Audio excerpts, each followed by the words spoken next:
And we are live. A little bit behind, but we are here.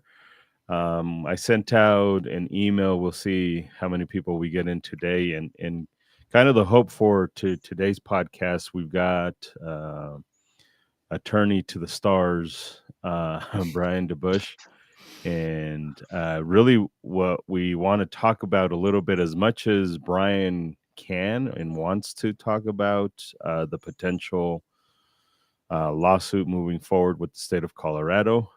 He may not be able to answer, if you guys ask questions, he may not be able to answer everything. He may not want to answer everything. So keep that in mind. It's not a dodging thing. It's not a secretive thing. It's just, this is part of the game. It just, sometimes some things he can't talk about and some things he is not going to want to talk about for strategy purposes. But also maybe even talk to instructors out there that may listen to this live or listen to this later on in what Brian has seen with some of these applications. I've had conversations with instructors, and every time, I'm just Edgar.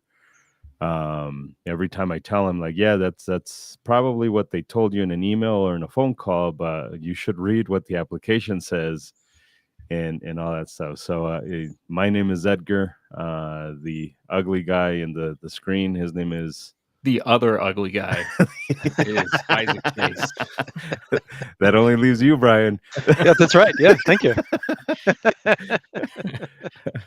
And Brian DeBauche, just to refresh everybody's memory, for those who haven't watched you before, tell the humans out there a little bit about Brian DeBauche.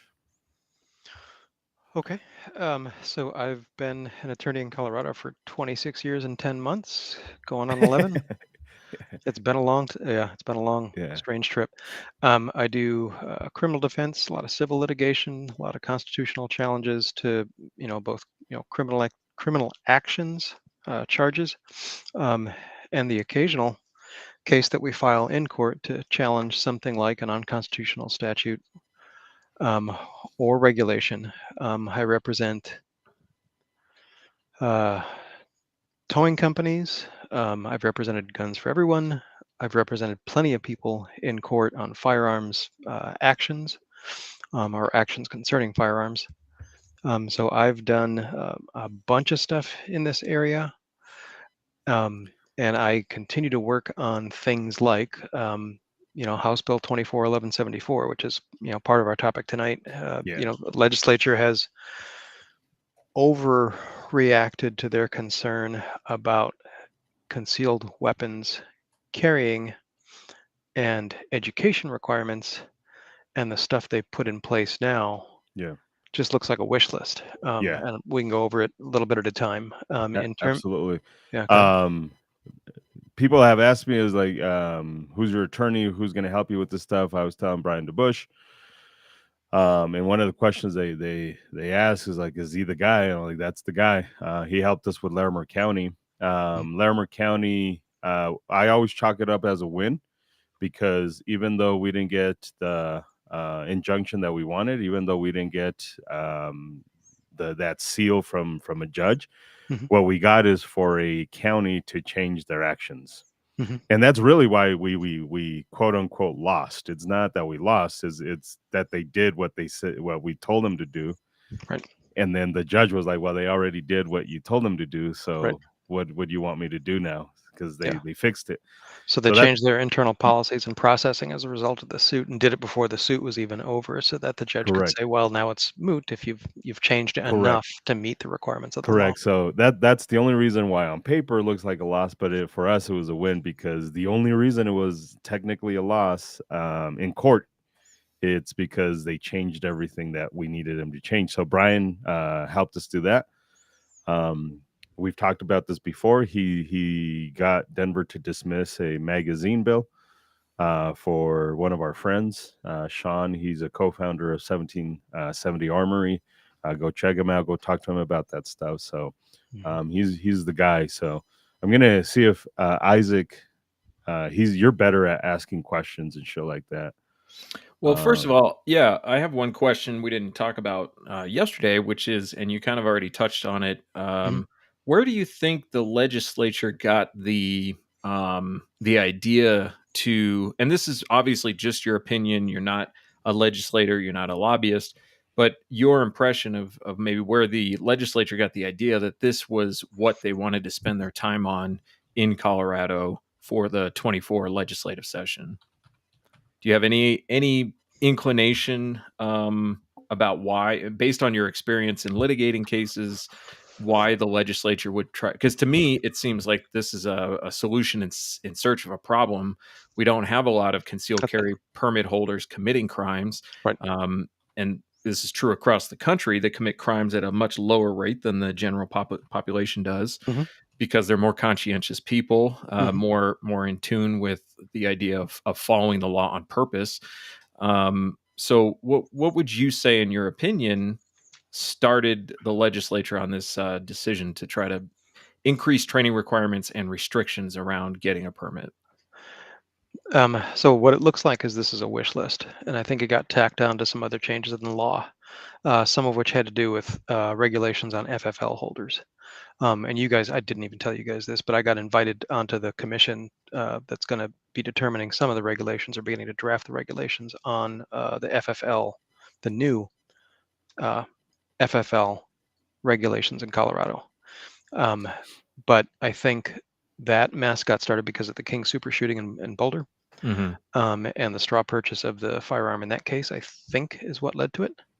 And I can't talk a lot about that case, unfortunately, but I can tell you it was inevitable that we we're going to get some kind of reaction to that case and another mass shooting. I think this wish list came out of, well, I don't know where it came out of exactly, but what you can see just reading through 1174 is it looks like a wish list by law enforcement for the way they wish concealed weapons training and permits were issued, and that would be by law enforcement. It would be taught by law enforcement. It would be granted by law enforcement. In some sense, it's limited to law enforcement or former law enforcement because they have some of the easiest paths through the new regulations. And so it makes it look like an increasingly narrow field for anyone to become an instructor. I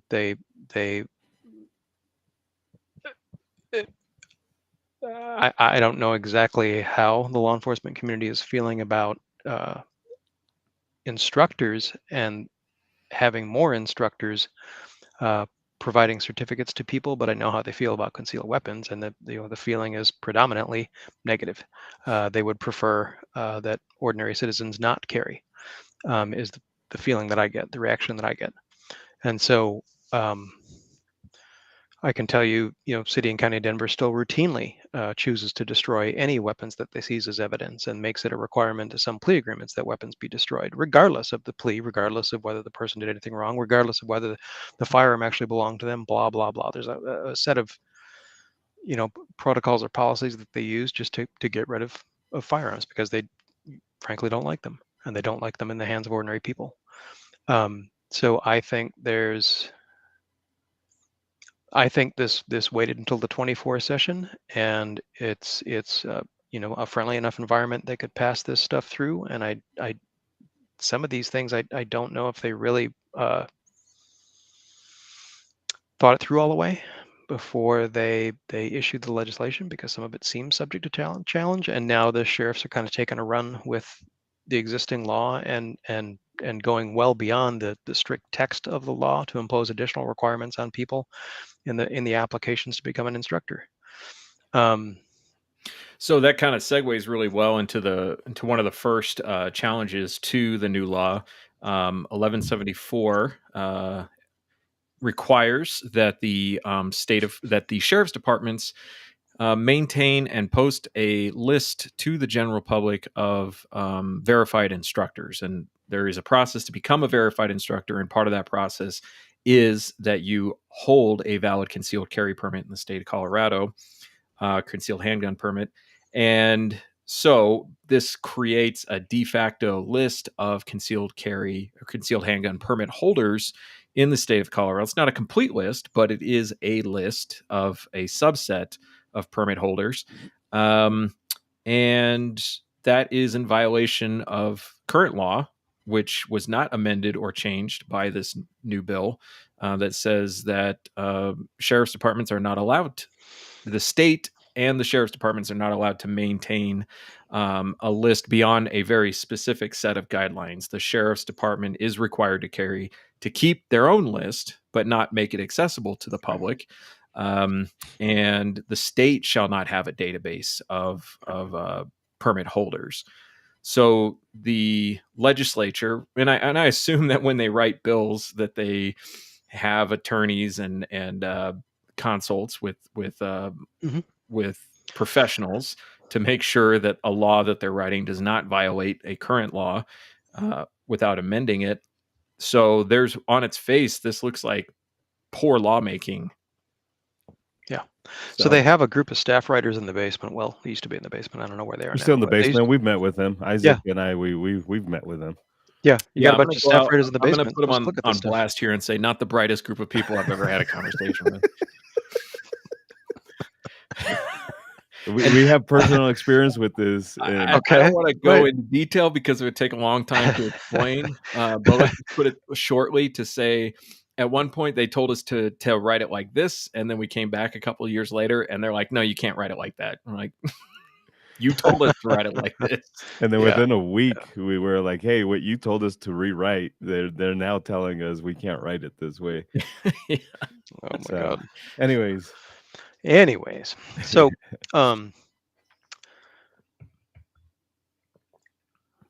when you describe that there's a process for them to verify an instructor, I don't even think there's a process there. And I can put my screen up if you want to see sort of what I've got in terms of the text highlighted. But absolutely, there's if no. You can share it if it allows you to do it.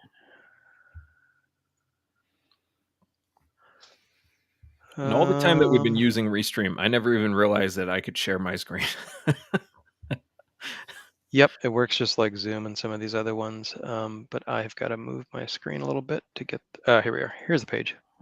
Okay, so you should see 202.7 up. Yep. Okay, so 202.7 says instructor verification. First of all, they're verifying only a person whose principal place to conduct firearms training is in the sheriff's county.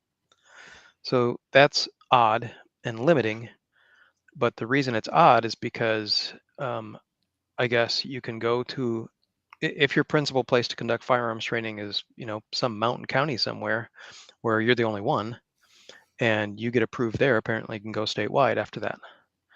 But in terms of the process is have a permit, a CCW permit, pay a fee, and provide your verification of being, for example, recognized by a nationally recognized organization that offers Guns for Everyone training. National.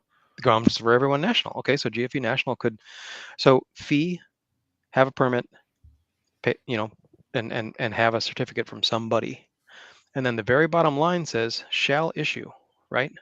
Not do a background check, not ask for a release of records, not dig through your background to see what your driving habits are, not engage in some kind of process, not reject you for reasons that aren't included in 202.7, right? There is no process described there except you take a fee, you get the verification, and you issue, right, the verification to the instructor. That's it. Well, it seems to be it. I've looked through here to see if there's anything else described in the law. I'm not seeing it. And then the very next section talks about maintaining a record of firearms instructors, which you've already said. Why are they posting a list of verified firearms instructors on their website if they are all CCW permit holders? Now you're violating another law, and so the guys in the basement wrote this up thinking, this sounds great. We will put this together, and upstairs in committee they'll amend it a couple of times, but this sounds good on first reading. And they don't look at the other sections of the law. They don't necessarily have to, or they didn't get enough coffee that day, or who knows. But no one after that looks at it again to make sure it does not conflict with some other section of a statute or another regulation, or for example, a constitutional right that we all might have, they don't look at it that way. They are looking at drafting something that everyone will agree upon, not drafting something that will match, sort of constitutional requirements and statutory requirements. So on top of that, not just the basement legislative bill writing people, but also the legislators themselves all have the opportunity to review the legislation. Right. It is their job to do that. And there's no evidence that this issue was raised in the debate, in the voting, in the governor signing the bill. There's no indication that this issue was raised. And to me, I understand a mistake, but when the mistake is raised, whose job is it to fix it? It's the job of the people who made the mistake to fix it, but it's going to fall on us to fight this issue. Right. And if that's the case, then I would call this not just negligence, but maliciousness on their part. The maliciousness is that they are, without a care and without accountability, infringing on the rights of the people of their state, the people who elected them. And when we fight this case, I seriously doubt that we're going to get reimbursed from the state for the effort, and we're definitely not going to get an apology from anybody. No, probably not. Probably not. And this is not the only problem with the law, but this is just simply the most obvious problem with this law, is that it violates the current statute. And that statute is not there for no reason. The state Supreme Court affirmed in 2011 the seriousness of the statute. The state Supreme Court slapped down the law enforcement agencies who had started sharing lists of concealed handgun permit holders across the state, and made it very clear that the intent of the law was to protect the privacy of those people and to not subject them to any more public scrutiny than what they deemed necessary to maintain public safety. You can have a permit. We're going to track the permits, but we're not going to keep a statewide database. These laws are not written capriciously, or they shouldn't be written that way. And the fact that the legislators would so easily violate it and not care is disturbing to me. And this is the section in the law, 1812-206, subsection 3. It says that on and after July 1st, 2011, a sheriff shall not share information from the list of permittees with law enforcement agencies for the purposes of creating a statewide database of permittees. Now, this law is saying we have to create a list and you have to share it with other sheriffs and agencies. You have to do that. With the public. Right. Publicly, internationally, really, like the Chinese are looking at it right now. Subsection C says, except for suspected violations of 1812-105, which is the law that requires you to get a permit to carry concealed, if you want to conceal, obviously, says a peace officer may not use or search a database of permittees. So there's only one reason why they can search a database, and that's to verify that we are, in fact, carrying concealed with a concealed handgun permit. And that's not that's the only reason why I want to bring it up, is to let people know that are out there is just the seriousness of this bill. We were supposed to have our privacy protected, and now all of a sudden our privacy isn't protected because of it. And we did argue to not have the permit as a process of, we argued for this law to not exist, period, but we were trying to chip away as much as we could. And this is one of the arguments we had, is one, that this prevents other people from outside the state who are great instructors, prevents them from teaching. But the question that I have is, and this is an argument that I had with other instructors, unfortunately, it falls on deaf ears for some, is instructors were reaching out to me and say, hey, my sheriff says I don't have to do anything, no verification until July 1st, 2025.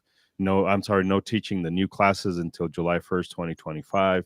I don't have to do any of that stuff until July 1st, 2025. I'm like, that's fine. Great. Your sheriff told you that. And I'm glad that you believe your sheriff But if you read the application says, by signing this, you're agreeing to start teaching the new classes and the new training requirements in the law, and you're releasing it. So I don't care what the email says. Ask any litigator. We have one here. Ask any litigator which is going to hold up more in court. Yep.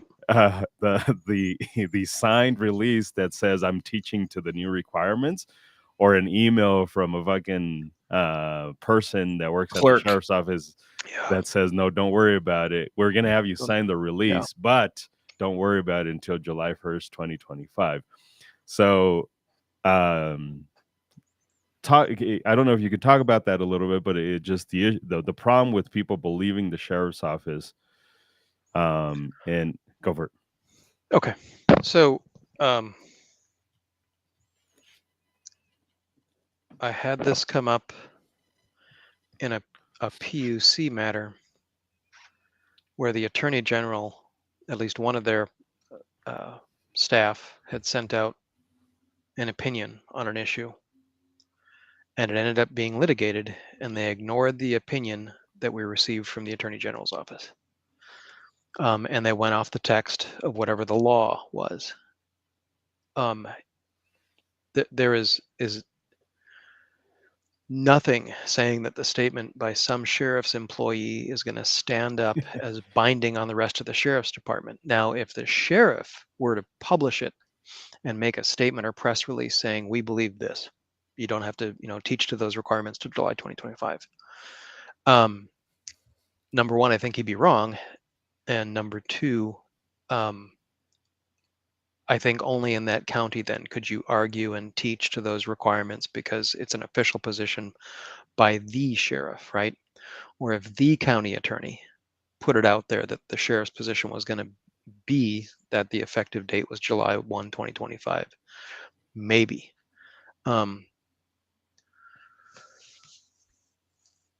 But the way I read the effective dates of the act is that certain portions take effect 2025 and the remainder takes effect August 6th, right? August and so 7th, yeah. Is it 7th or 6th? Okay. Yeah, either way. So how many sheriffs are going to take the time to figure out the difference in the effective dates between various portions of the statute and sit down with their county attorney and have a real good understanding of that? Because you can see obviously the instructor requirements are already out. We know of one county, right? Boulder County considered this. Okay. But many counties, and you can just go look at the different county sheriff's websites for the concealed handgun permit page, have nothing on their page about this. Mm-hmm. So that we also have a deposition that you performed from Larimer County, mm-hmm. where you asked, when was the last time you seen the policies and the laws? And then the lady said, I don't look at that stuff.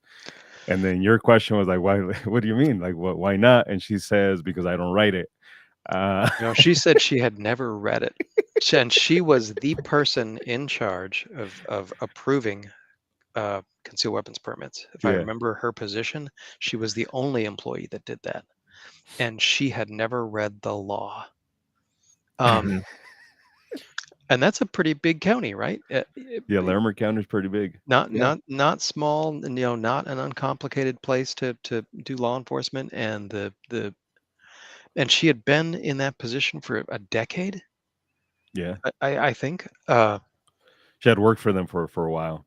Yeah, and in that position for a while, and just kind of mind blowing that she had no idea.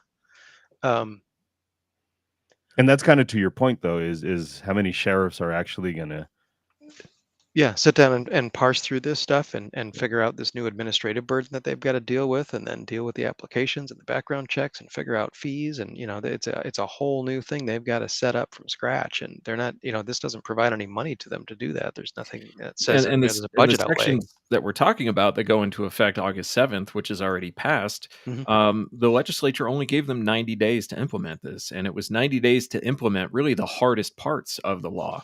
As far as an administrative process goes. Mm-hmm. And I think that's unreasonable. I mean, I disagree with the law on its face, and I But if we're gonna talk about how you're gonna force these sheriff's departments or even ask them to implement a law, giving them 90 days to implement an entirely new administrative process, which includes website development work, to make sure that information is available on the website and accessible to, download a form, submit a form, and all that stuff.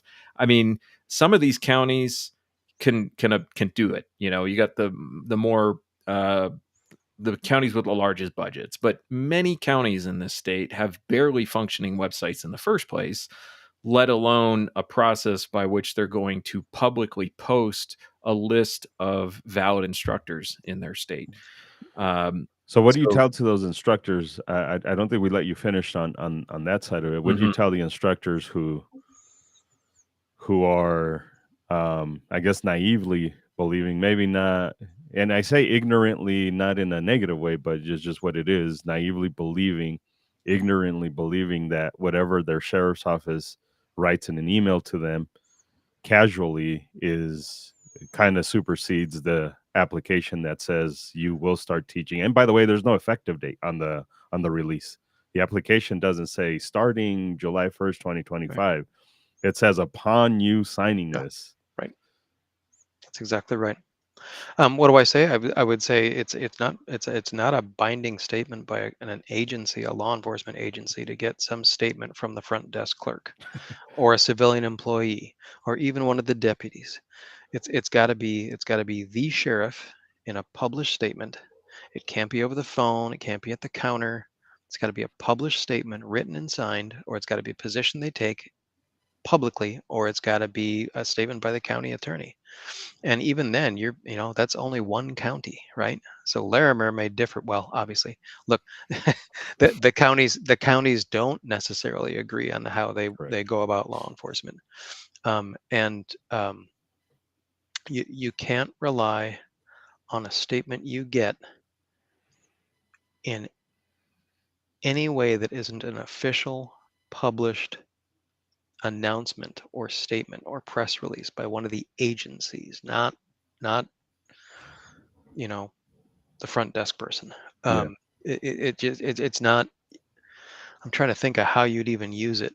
It's not going to stand up in court, right? It's not going to stand up in court because you are deemed to have some knowledge of the law, and if they tell you something that is different than what the law actually is, it's on you to figure out that they're wrong, right? And it's under punishment of law is what the applications say up at the top. It says under punishment of law. So one of the positions that Isaac and I have taken is, listen, we're going to do whatever the student needs. If the student feels like they need the 8-hour course because they don't want to believe their sheriff, then we'll do the 8-hour course. I fear that there's a lot of instructors out there who are basically just saying, nope, I'm going to keep doing what I'm doing. And that's to a certain degree a strategy if you want to fight the government, but knowing most of the instructors are not going to want to fight the government when it comes down to it. So the fear is for a lot of these instructors is, from my position anyways, right, is they don't adapt to the new training after they signed all of the people that are on those lists. And then they have a student who's a mole because they're going to start doing audits. Because according to the law, it says that they can. I think it vaguely says something to the effect that they're going to audit, and that we have to keep records for them to look through and shit like that. But if we don't do that, then at any moment, any of these counties who have not declared on their website, they've declared that they're not going to require the students to submit a new certificate. But I think it's worded in a way where it doesn't necessarily get away from the instructors having to teach. Then that just allows for some students who've taken a class before August 7th to have until July 1st. If we were to take it to court, right? I get the intent and I get what they're saying. So I just want to let instructors know who are not adapting to the new law is, I get it. I understand the frustration. But once you sign that waiver, once you sign that release, you better have a plan for the what ifs. And we only say this because we know not to trust the sheriffs. I know a lot of people are like, no, but you can trust the sheriffs. Like, we've had to sue and send letters of cease and desist to plenty of them because they're not following the law. And some of them are just that we don't know, we don't have the resources to know, and some of them don't give a fuck. And in others, they push the issue as much as they possibly can. And on top of that, too, the idea of compelling us to sign a statement that we know we're not going to abide by for the present time, like there's a moral problem with that. The idea that we're asking you to do something that we're all agreeing that you're not going to do, but you're going to swear by it. There's a problem with that. Imagine if you signed a loan that way. Like, hey, don't worry. Let's just go off of everything we talk about here. Yeah. Let's not go off of the contract. Let's just whatever we say. Right. So this also leads to the next question, which you had brought up in the opening, which is that the sheriff's departments are asking for more than what the law allows. You've had a chance to review some of the instructor verification applications on the different websites, right? And we've already seen this, and you've seen this, that they're asking for things that are not permitted under the law. The law states if you meet these requirements, then they shall issue your verification. Yep. Can you see the Adams County, the back page of the Adams County? Let me share it again. There we go. Okay, so I've got the back page of the Adams County application up because the first page is nothing, right? It just says, your CCW permit number, your verification of your, national body certification, your name, address, and phone, and website, things like that. So that, seems like it's all within the scope of the law. But you look at page 2, and what's the first line say? I acknowledge that I have read, understand, and am abiding by all requirements of that bill. Not in July. No, but hold on, next Brian. year. My guy said, Yeah, he sent I me an know. email. No, don't worry. My guy said, I have the text. I have the text, Brian. What are you talking about? Are you saying this is a legally binding document? Yeah. Not the text. Not the phone call? It says under the penalty of law that this application is true, correct, and complete. So this application doesn't have any sort of sunshine, effective date in it. Nothing. It's got the thing about posting on the website, so that's already a problem. But then I skipped down to the middle because I was wondering what this was about in the middle right here. You look in the middle and it says the sheriff's office is going to conduct a background investigation of all applicants. And it's going to include this form as a release, and they're going to have access to your military, police, driving records, and character. So they're going to investigate your character using this form as a release so that they can look at your driving record. What does that have to do with teaching someone about CCW, permits and carrying? What possible link? Your character? Just as importantly, the law does not open the door to that. No. Yeah. Doesn't have I anything hope I get about denied because I applied and I kind of applied in hopes that I get denied. I have a pending case that I'm appealing. It's just a traffic shit, but that already shows my character according to the sheriff's office. They don't want anybody fighting the sheriff's office. I hope I get denied based off of that alone. It's a traffic ticket, but whatever that I'm fighting. Yeah, no, right. So the application seemed to sort of have a core idea here that they are going to expand it to include some kind of process to approve people, and the process is whatever they think up, not what the law says, whatever they dream up. So this thing goes on in that same paragraph to release all claims against the Adams County Sheriff's Office, and it survives the termination of the agreement. So if there's any issue over consideration of the application, your rejection or revocation, your suspension for reasons that are beyond the strict confines of the law, you can't sign this and then turn around and try and sue, because you've released them from all claims. And what it says in the next line is forever, basically, forever.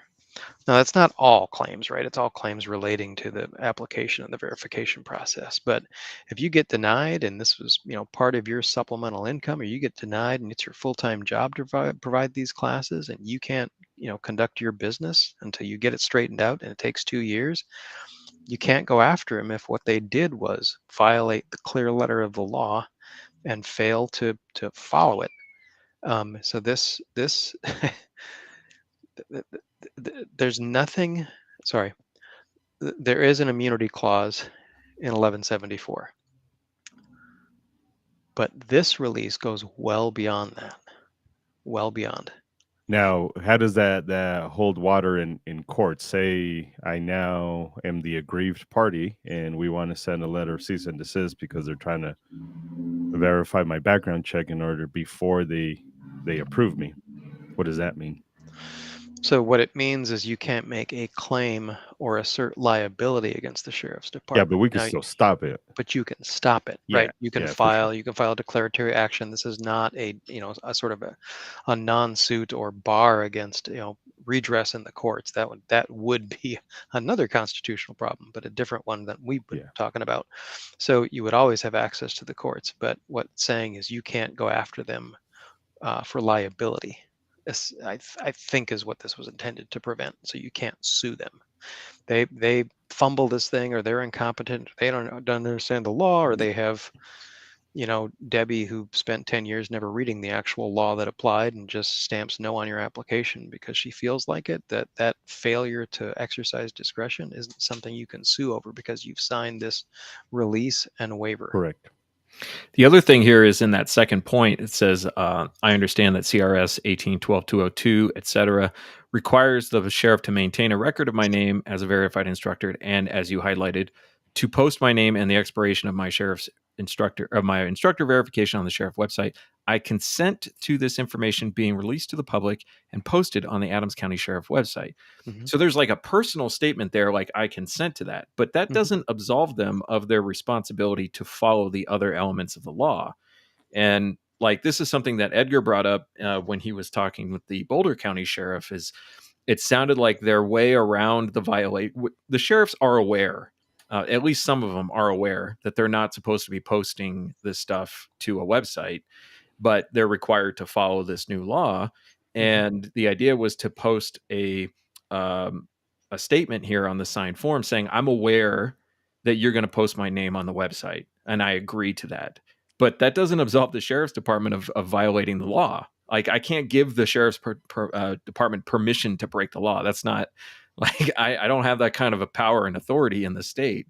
And so it would appear to me that the sheriffs are trying to absolve themselves or provide some insulation for this violation of the law, but it doesn't make any sense from an actual law point of view. So what happens in civil law is if you consent to a wrong being done to you, you waive that claim, right? You what they may be doing is violating the law, but because you're consenting to it, you're going to be prevented from going after them again for a claim or for liability. Now you could, I have to think about this for a second. If you were to just file a declaratory action to ask that your name be removed and that violation of the law does not have your consent, and you want it removed because another law forbids it or prevents it, that's not a claim for damages, right? That's a declaratory action to get something done and get something declared to be illegal. And ultimately, that's the plan for us, anyways, is declaratory, not damages. Right. Yeah. So so sort of what we're waiting to see, and I don't know if anyone's actually had this happen yet, but what we're waiting to see is whether people are being denied because of their character, their driving record, the background check, the sort of fluff that they've added on top of the actual text of the law. So if they pay their fee and have the verification from the NRA or some other national organization, they should receive their verification. If instructors don't, we want to know. I mean, that is one of the things we're going to ask that people let us know, because that may convert you into a potential plaintiff. Now, the language on the particular release that you signed may prevent a claim for damages, but it doesn't prevent you from asking for relief, especially if you're denied. So I am going to I'll suggest and put it out there that that's what we really need is we need to find out if the different sheriff's departments are doing a deep dive on people and then turning them away for reasons that have nothing to do with paying a fee or providing the proper verification. What about like in El Paso County, and other counties, but I know from El Paso because I just did it, the idea of submitting a class syllabus to supplement the application as a requirement. And the law does not make any mention of a class syllabus. It Right. only says that they will teach what is required. And if they get caught not teaching it, then they can lose their verification. Mhm. So if you submitted your application and with a statement says, I'm not providing you with my syllabus, it's not required by the law, and then submit it, and then they reject your thing for not following what they asked for. Right. Or you give them an insufficient syllabus. They don't like it. It's not complete Mhm. enough, or they don't think it covers the correct topics. That again is, what we call it in the law is an ultra vires requirement, but it's basically an agency, in this instance, a law enforcement agency, that takes the text of a law and then goes beyond that and decides they're going to overreach into people's, private lives and conduct background checks and require syllabi and, impose other requirements that the legislature didn't give them the power to even request. Right? Shall issue means shall issue. And so those sorts of requirements are obviously up for challenge. If someone was denied for that kind of reason, it makes them the perfect plaintiff because they've been turned down for an invalid reason. And that's kind of where we're at right now. For those curious about the lawsuit, I see a lot of people jumping in right now. Is we're trying to get names to get attached to this lawsuit, preferably people who have been denied either as instructors or even potentially students as a result of the instructors. Now, we don't necessarily, and Brian can speak to this better than I can. We don't necessarily need a bunch of names. We just need people who have been affected really to a certain degree by this. We can't just sue nilly willy because that becomes we need a reason, and because I feel like it isn't a valid reason. I have to be careful on how I use my words. But just saying we're going to sue the state of Colorado just because isn't a valid reason. We need people who have been affected by it. We need Isaac and I have both submitted our applications with our respective counties, kind of with the not with the express purpose to get denied, but kind of doing stuff that we know is not legally required to get a response from them one way or another, if that makes sense. Basically, in my application, in my syllabus, I expressly called out that the requirements from the state were bullshit, and they're going to be taught, but they're going to be taught with a caveat that I'm going to explain that they're bullshit. And that goes to the actual written test and the shooting test as well. Mm-hmm. And so it's in the syllabus that I will explain that these are not valid tests to the student. I don't think that El Paso County is going to deny based on that, but we'll see. I think Adams County may deny mine. They required a few things that I provided to them, and then they said, "Well, we need a better version of this." And then I said, "Nope, you're going to take that. That's what you're going to get, because that's within the law and it's not a violation of the law. And if it is, I need you to tell me where it says that's a violation of the law." But it's kind of what we've seen before is the person there doesn't know really what the fuck they're talking about. So they have to wait to get a higher up to say Adams County. I don't know. And I've heard this from students. Adams County is really short. Not in an attitude way, but in a, we're going to give you as little information as possible. We're not going to say much. And I think a lot of it is because they don't know what the fuck they're doing. And this is a positive for us in the sense that we need these type of humans to come out and attach their name to this lawsuit.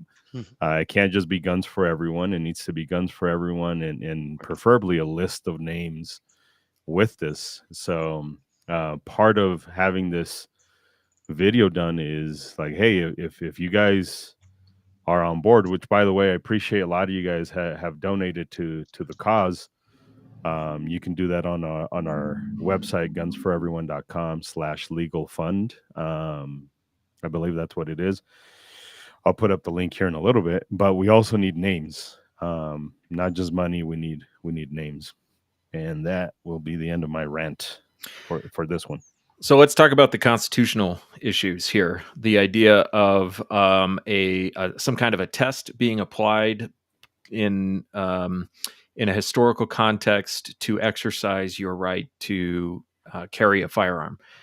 So this goes back to the Bruen decision. The Bruen decision did make some room for gun restrictions, provided that they, and this is my understanding, provided that they followed some kind of established historical context at the time of the writing of the Second Amendment for those things. So the idea of a sensitive space, if you can't take a gun into the halls of government, then we have a historical context for placing restrictions on sensitive places.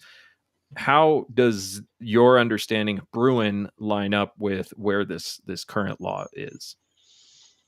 So the historical analysis that Judge Thomas came up with literally said we will refer back to the historical context of I thought it was 1787, but it's 1789 when that Second Amendment was actually written and adopted. And looking back at that time, there were very few restrictions on the exercise of the Second Amendment. They would disarm drunkards, habitual drunkards, for example. But there were no such restrictions on concealed carry, open carry, ownership, possession. None of those things existed back then. And so when they say historical analysis, they're literally hearkening back, 200 plus years and saying if you had an inalienable and inviolable right to carry back then, and it was so common, obviously back then, to carry a weapon for self-protection, to go hunting, to keep it in your home, to carry it even when you're just moving around town. It was so common to carry firearms back then that's how we're going to analyze the text of that amendment when it was written and signed. And so this series of restrictions, a class, an application process, a background check, the potential to be denied for reasons other than just,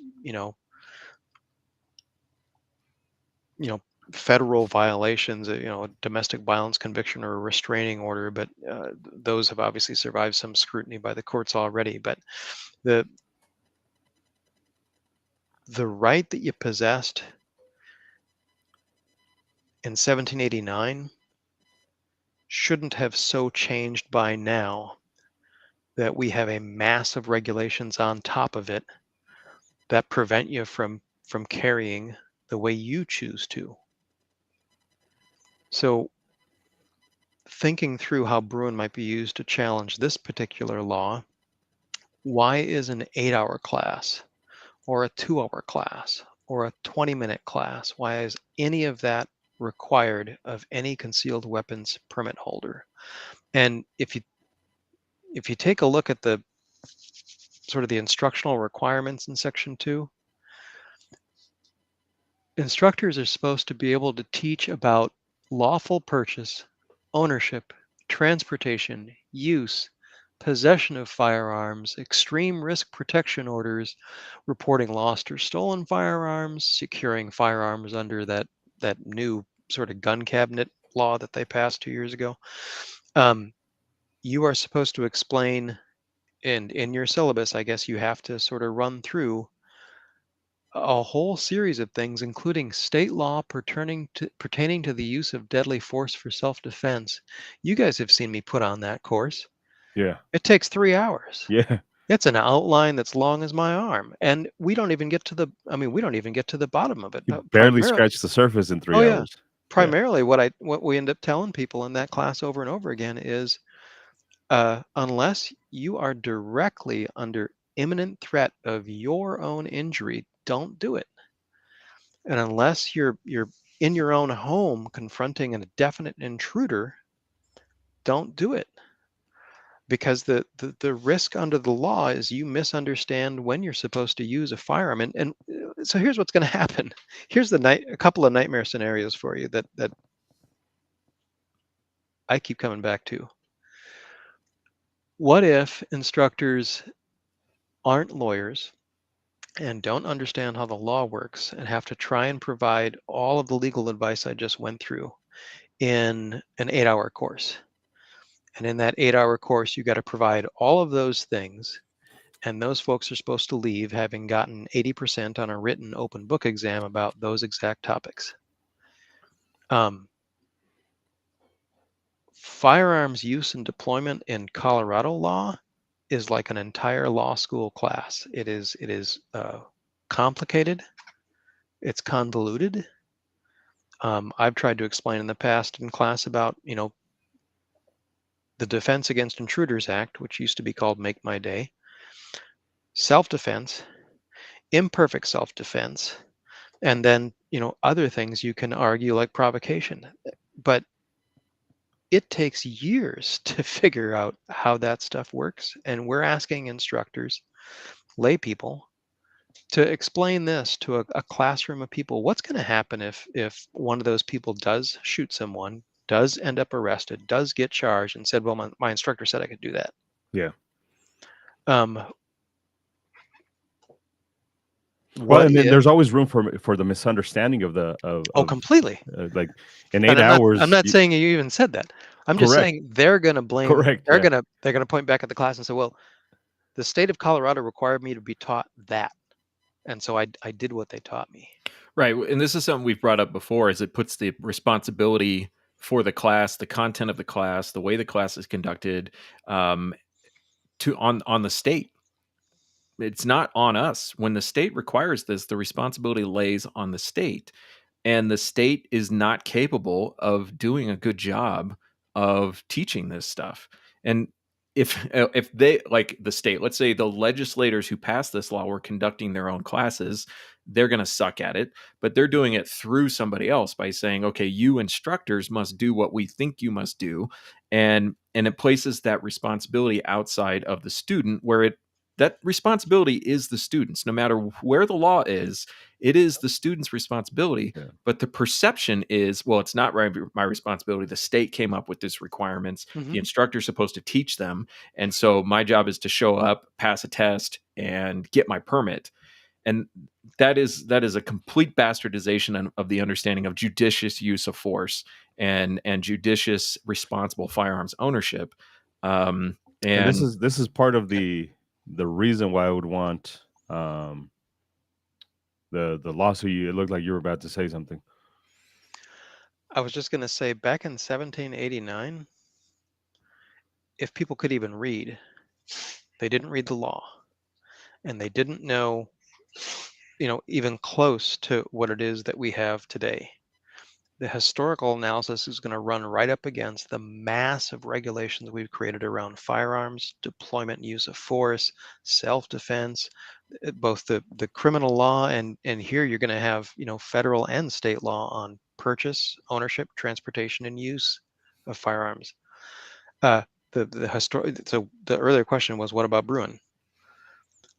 Bruin's not going to tolerate this. This law can't withstand a Bruin analysis, a historical analysis based on all of the requirements in this section of the law, and that people are supposed to understand after 8 hours how that stuff actually works. Like I said, this is a wish list, but one of the meanings that I want you to take from that is people wish they could impose this kind of thing on folks and have it work. It's unlikely to work. And then what do we tell the student who is in the later stage in life, old,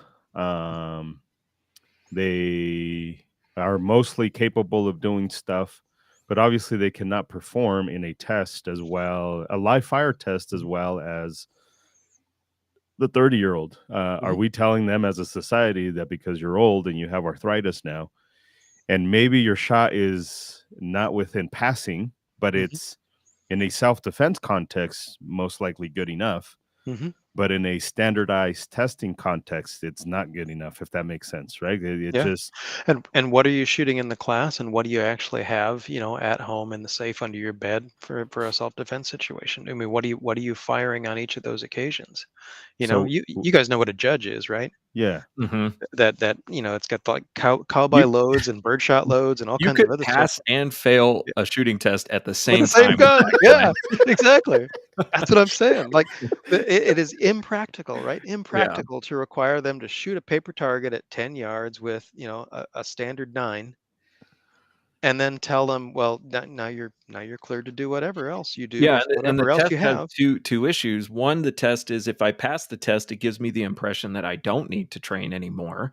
And if I Correct. fail the Yeah. test, it gives me the impression that I am not ready to defend myself. And neither one of those is objectively true based on the test alone. Right. But people put a lot of faith in tests, especially tests that are required by the government. Hmm. And so this is, from a self-defense point of view, like the worst possible thing we could try to do to apply Right. training for self-defense.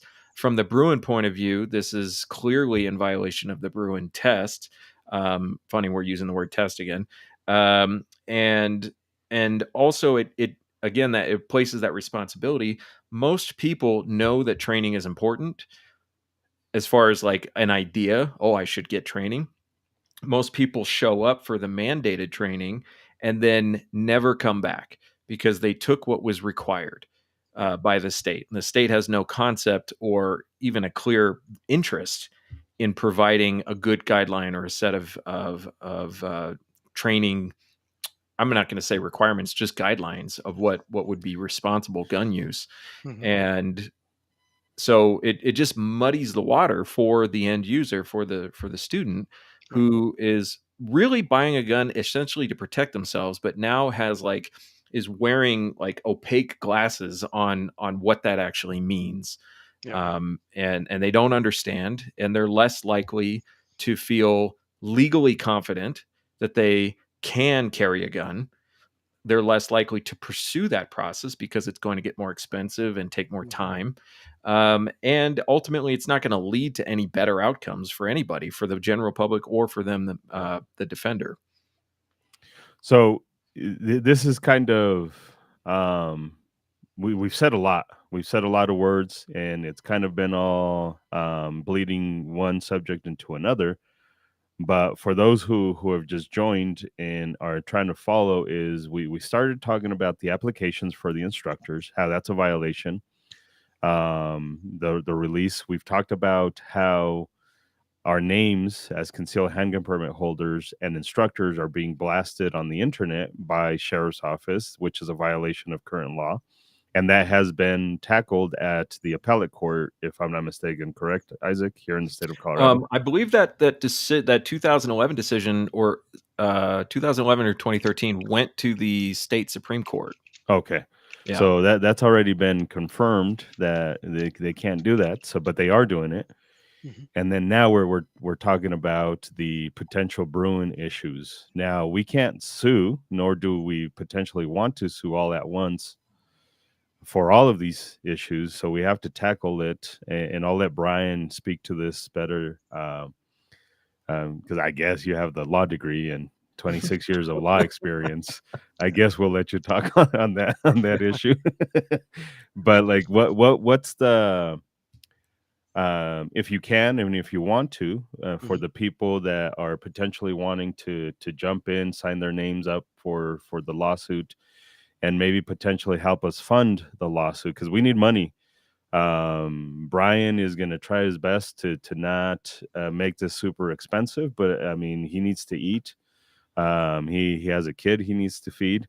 I've picked him up from the side of the road because his car broke down to go do and hopefully I'm not saying too much. Right. I remember Right. that. Yeah, That's right. he had to be picked up. So he doesn't drive a Ferrari. He doesn't Oh drive a God, no. fucking a Lamborghini. He doesn't drive any of this shit. Brian is a people's attorney, and he helps people who need the help. But he has bills. His bill collectors, his bill people, the lease people, the mortgage people. They don't get paid on good intentions. So filing fees are a motherfucker. I'm fighting a traffic ticket right now that has cost me double in filing fees. I could have just paid the fucking ticket and been better off. Mhm. So if you guys want to help us out with the legal fund, that's gunsforeveryone.com/legal-fund. Please help us out because we're gonna need money for that stuff. But I'll let Brian talk a little bit about the strategy kind of moving forward and what he has in mind, and hopefully finding people to kind of sign their names to this. And when you sign your name to this, that's literally all you're doing, is adding your name to it. You can send us a message and tell us that you want to be signed up, and then Brian will get a hold of you. His office will get a hold of you and kind of make sure that you meet the requirements to be on the lawsuit. But anyways, So primarily when we're looking at filing something against the state, we've got to have an injured party first. We've got to have someone with standing to actually sue, and it's got to be someone who's suffered some detriment as a result of the law. Now, one of the detriments could be, as Isaac pointed out, the clash between the 206 section of the statute and the new 202.7, and the way they've sort of slipped in a subcategory of concealed weapons permit holders and publish their names on the internet as opposed to everybody else. So they've disadvantaged an entire group of people that under the other section of the statute would seem to have some protection. So you've got a clash between those two, and we could probably immediately act on something like that because anybody whose name is published becomes an injured party at that point, right? You're supposed to have protection of the law and you don't. But more importantly, what we're looking for is anyone who's been denied, and specifically this is going to be a verification of their instructional capacity, I guess, in the county in which they have their principal place of business or their principal place of instruction. And that indicates to us that you've got an injury, at least because you've been denied now. You've got a county that you used to operate in principally that you can no longer operate in.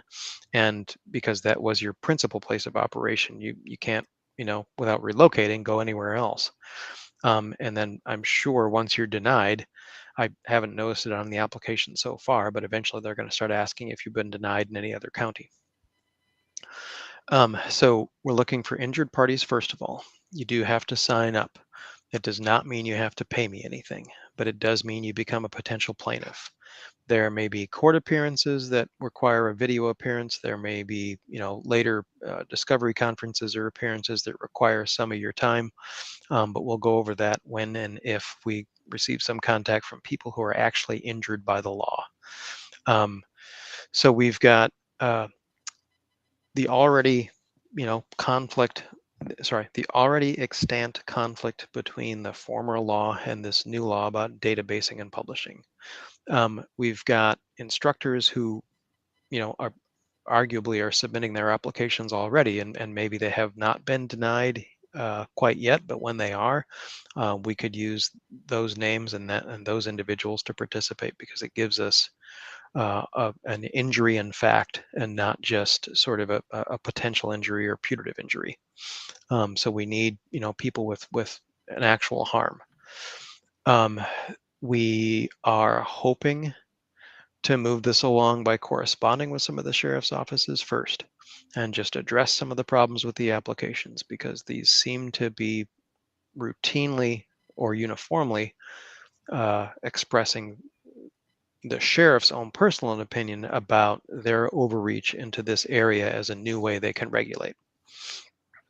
So if we can't fix the application problems that we've already talked about today, sort of county by county, we're going to address it with the county attorneys in the counties and see what we can get them to sort of informally resolve. And that's just a standard requirement. You attempt to negotiate it out before you file anything. But then there will come a time when we make a decision about individual counties and what we want to do in terms of individual counties who continue to impose requirements beyond the clear text of the law, because they're just making those up. They're adding those at their whim, and they could literally add any requirement they want at that point, right? If no one I'm challenges it. constantly baffled that the sheriff's department's always looking for more work.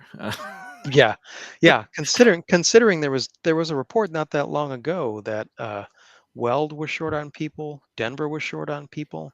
They were rotating patrol guys into the jail because they were short by 30 or 40%. Like they're understaffed currently because they can't hire enough people, and they're struggling to put people even on the street anymore. Denver said they were done enforcing tag violations. They weren't going to go after suspended plates anymore. They were done doing minor traffic violations because they just didn't have enough street officers to do traffic.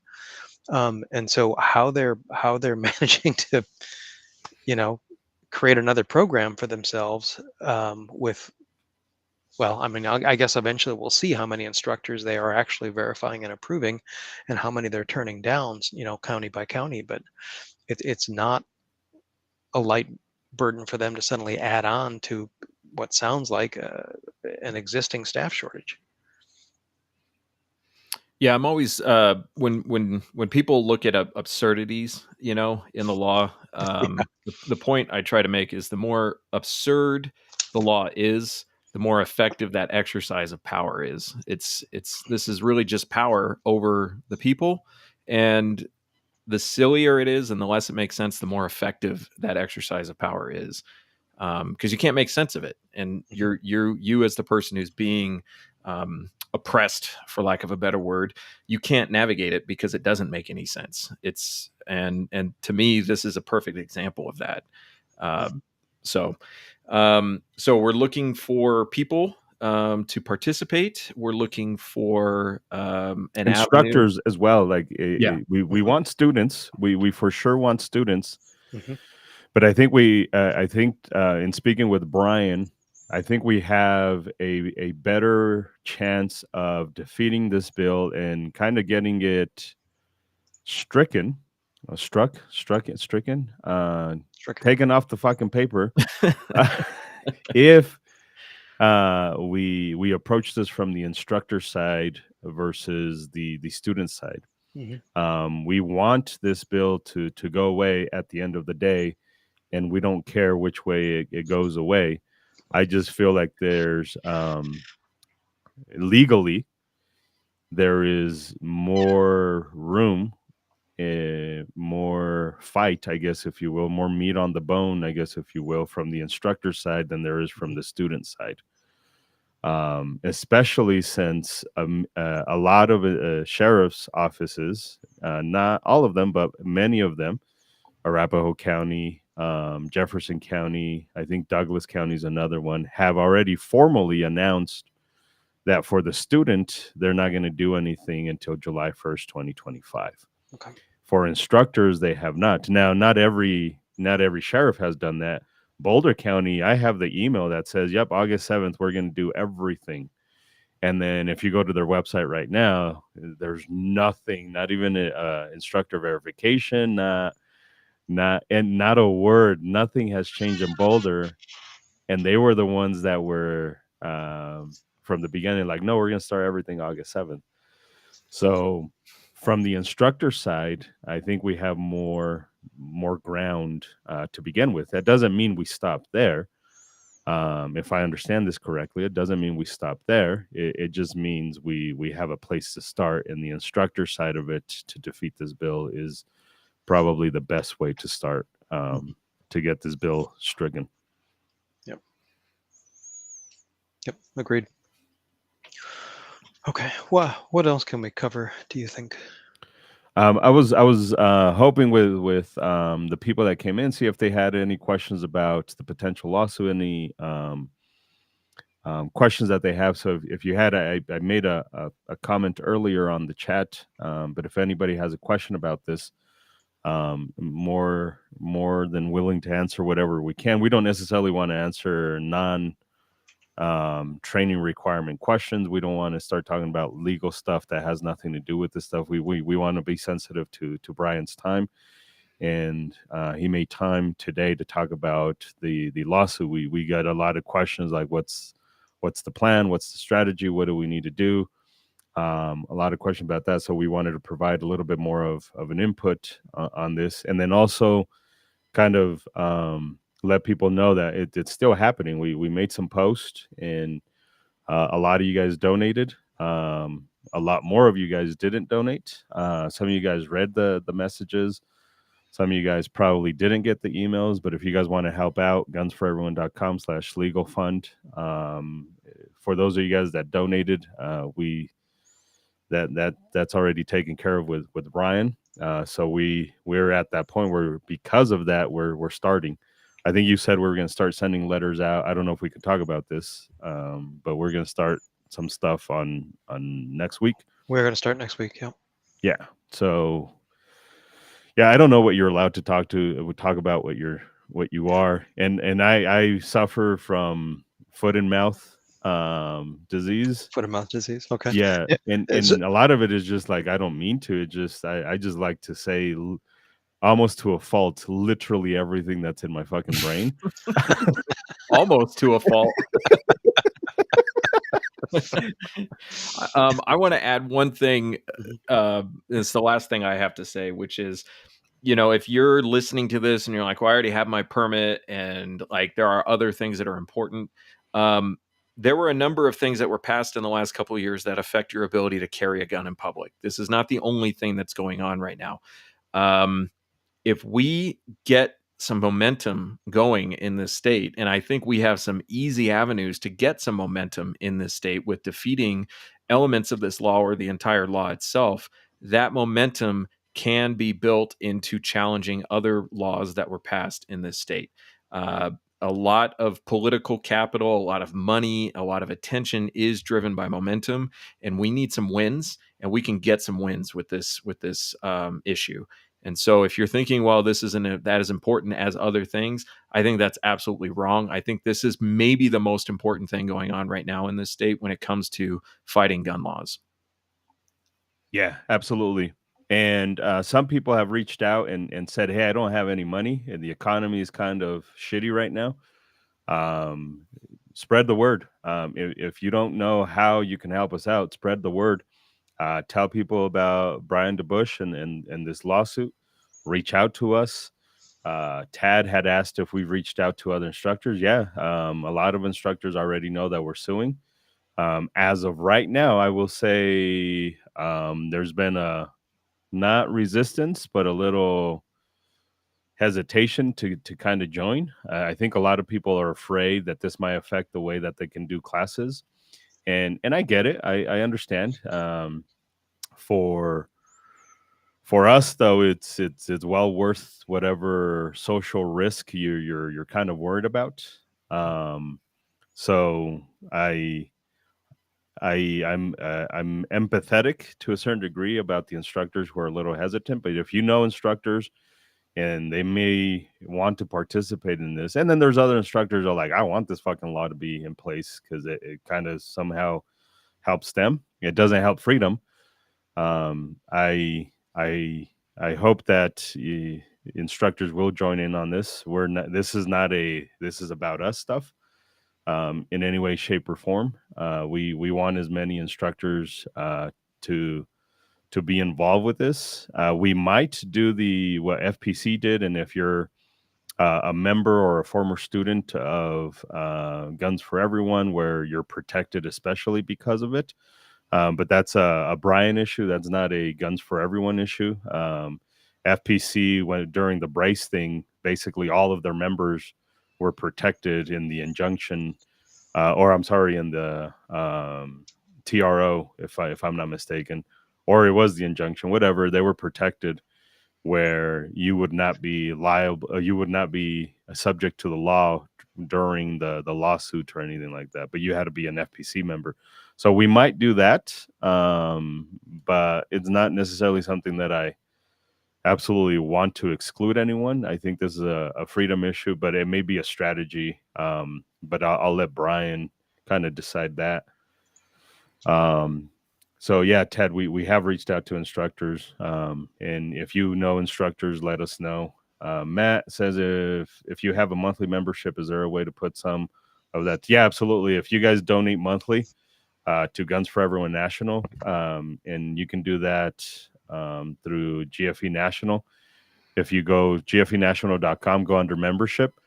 And if you do monthly memberships, we'll allocate some of that towards the legal fund as well. We have bills that we have to pay as well, so we can't do all of it.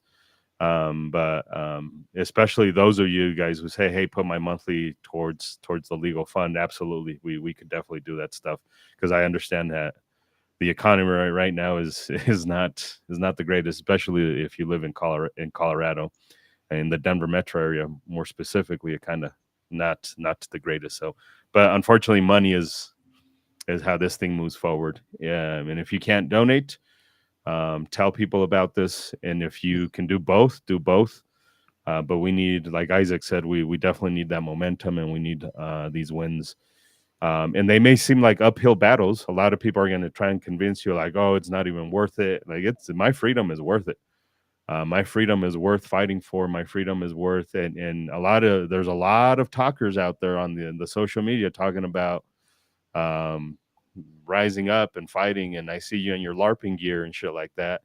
But you're afraid to tell people about this or donate to a lawsuit. Like, if you're not willing to sue the state, I question whether or not you're ready to even fight the state 1776 style. I'm not calling for that. I don't want this shit to turn into a fucking misunderstanding. I'm just saying this is worth it. It's a fight that is definitely worth it. So I hope you kind of join us if you're willing to attach your name to it, to throw some money at it, to tell people about this, and that's kind of the challenge. Is there's plenty of ways for you guys to help us. Become part of the lawsuit, attach your name to it, throw some money at it, and let people know about this. That's kind of share this video, let people know about this stuff. I'm not sure what else you guys wanted to add to this. I don't think I have anything. Yeah. I'm excited. Yeah, absolutely. I hope this provides a little bit of information for you guys. Again, we can't say everything. We don't want to give out the entire fucking playbook. But I hope this kind of gives people an idea, one, that we're serious about this shit, that we're not just talking just for the sake of talking. And I hope it clarifies some of the iffiness that some of you guys had and you guys shared. Some of you guys were honest, like, hey, I want to participate, but like, I'm not too sure about what the lawsuit's all about, what you have to say, or any of that stuff. Like, I get the reluctance, but I hope this kind of solves that issue. I appreciate those of you guys that watched. Share this video, that way people know about the stuff, like it, promote it. We want people to know that we're serious about this shit. And right now it's August 30th. We have plans by next week to start sending some stuff out to the corresponding people and basically get the ball rolling. So we're there. If you know instructors that want to join the lawsuit, let them know. Yeah. I appreciate everybody's time. Brian, thank you. Yeah, thank you. I appreciate your knowledge, your wisdom, all of that shit, and kind of guiding us through all this stuff. So I appreciate it, guys. Comment stuff down below. Share the stuff. Do the things that people say to do on these kind of streams. But again, one more time, that's denverlawshark.com. That's for Brian. We also want to share the legal fund, gunsforeveryone.com/legal-fund. Sweet. I appreciate you guys.